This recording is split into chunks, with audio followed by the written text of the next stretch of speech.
आपल्या देवा भाऊला टीका टिप्पणी फार आवडत नाही, पण मी अरे कोण देईल आमच्या बँकेत खात्यामध्ये पैसे? झिरो बॅलन्स वर आमचे अकाउंट नाना.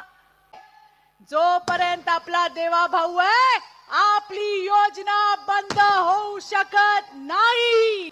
पण मी म्हटलं देवा भाऊ आल्यानंतर कथोरे साहेब 5 मिनिट बोलायला मिळालं पाहिजे. का मिळालं पाहिजे? कारण आमच्या या लाडक्या देवा भाऊने या राज्यातल्या बहिणींना जो सन्मान दिलाय त्याच्याबद्दल बोलणं गरजेचं आहे. देवा भाऊ, लोक म्हणतात रवी दादा आम्हाला मतदान नाही केलं तर लाडकी बहीण योजना बंद करू.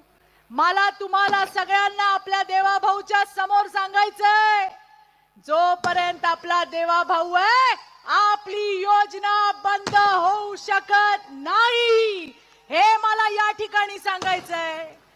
देवा भाऊ, लाडक्या बहिणीने तुम्ही आम्हाला फक्त आर्थिक सक्षम नाही केलं, आजकाल लाडक्या बहिणी फॉर्मात आहेत ना ग. आधी नवऱ्याने 100 रुपये दिले तर दिवसातून 3 वेळा हिशोब मागायचे. नाईक साहेब, काय केलं पैशाचं? काय केलं पैशाचं? आणि आम्ही आपल्या हिशोब देत राहायचो 100 रुपयात काय काय केलं.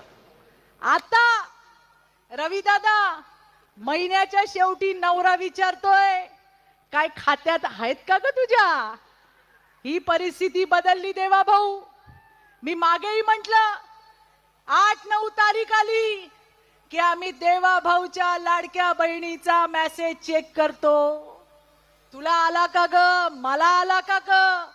एवढंच नाही मैत्रिणींनो, 1500 रुपयात बंगला बांधला जात नाही, पण कधी माझी बहीण बँकेच्या शेजारी सुद्धा फरटत नव्हती.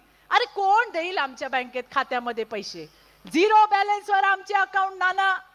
पण आता दर महिन्याला आमचा देवा भाऊ आमच्यासाठी त्या ठिकाणी ओवाळणी टाकतो.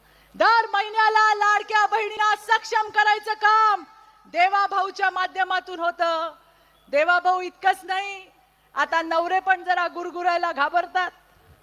जर जास्त गुरगुरायला लागले तर आम्ही सांगतो गुरगुरू नका, आमचा भाऊ कोण आहे माहितीये ना. अशी आज तुम्ही आम्हाला ताकद दिली आहे देवा भाऊ, आणि म्हणून तुमचे लाख लाख आभार आहेत. अरे फक्त आम्हीच नाही, आमच्या लेकींची पण काळजी त्यांच्या देवा मामाने घेतली आहे. आम्हाला वाटतं आमच्या मुली डॉक्टर झाल्या पाहिजे, इंजिनियर झाल्या पाहिजे, पण फी कुठून भरणार? पण आता आमच्या त्यांच्या देवा मामाने, आपल्या देवा भाऊने आपल्या भाचींच्या उच्च शिक्षणाची सोय केली आणि उच्च शिक्षण मोफत दिलं. देवा भाऊ एक नाही अनेक बऱ्याच गोष्टी सांगता येतील.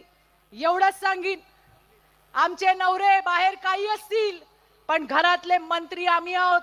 या देशातली, या राज्यातली, या महाराष्ट्रातली सगळी मातृशक्ती आज तुमच्या मागे आणि भारतीय जनता पार्टीच्या मागे उभी आहे. मी देवा भाऊ मागेही आले होते. मी आज दुपारपासून फिरते. रवी दादा, वातावरण खूप चांगलं आहे, लोक वाट बघतायत. 20 तारीख येते आणि आम्ही कमळाची बटणं दाबतो. मी फार काही बोलणार नाही.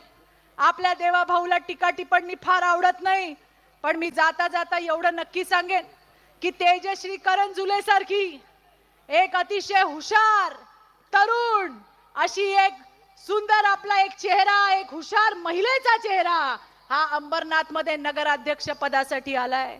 ज्याला तुमचे प्रश्न करतात, या शहराला सुशासन देण्यासाठी त्या ठिकाणी तेजश्री आणि तिच्या बरोबरचे सगळे भारतीय जनता पार्टीचे नगरसेवक कटिबद्ध आहेत.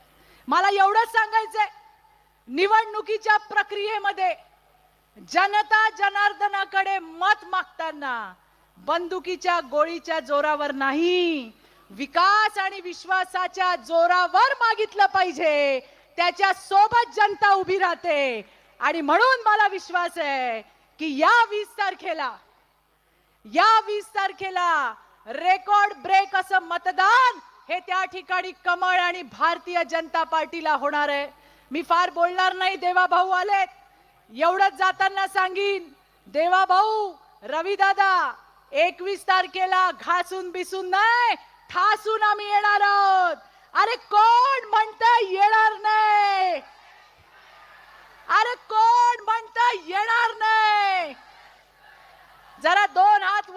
जोरात भारत मातेचा जयकारा करूया. भारत